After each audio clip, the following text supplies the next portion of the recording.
Welcome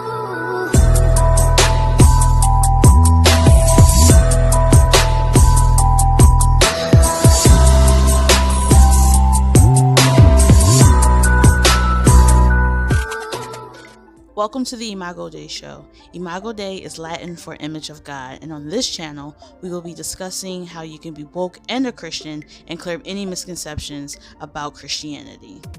Contrary to popular belief, there is a two-sided coin to Christianity. You have Catholicism and Protestants.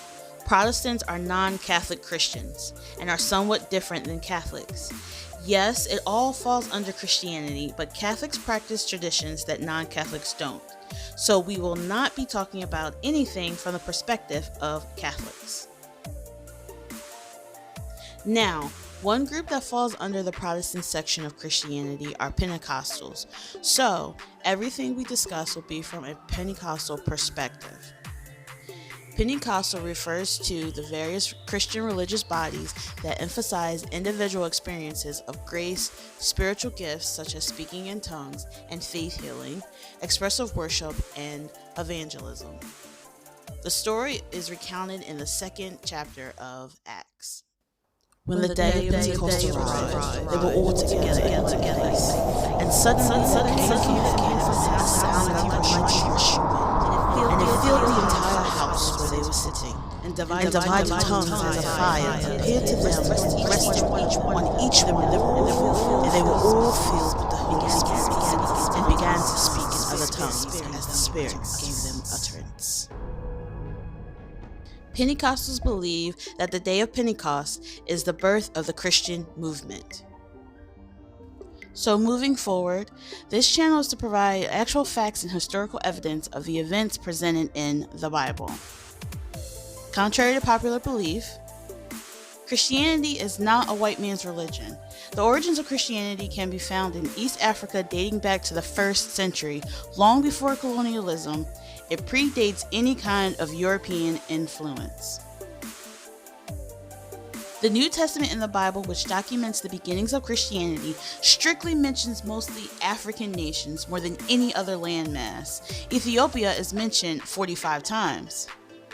In fact, 2 of the rivers mentioned in the Bible that flowed from the Garden of Eden are found to have flowed through Sudan and Ethiopia, Pishon or the White Nile, the Gihon or the Blue Nile. And Ethiopia is considered by most historians as the birthplace of humanity. In the Bible, Jewish synagogues are mentioned being in Libya. In fact, Stephen, the first Christian martyr, was stoned to death right outside of one in Libya when he tried to spread the gospel of Jesus Christ. One thing you must keep in mind is that what is considered the Middle East was a part of the African continent before the Suez Canal was built between 1859 and 1869. The maps of Africa today only show the main body of the continent as Africa, with the Suez Canal as its northeastern border. The whole region that includes what the Bible calls the land of Canaan, Palestine, and Israel was an extension of the African mainland before it was artificially divided from the main African continent by the man-made Suez Canal.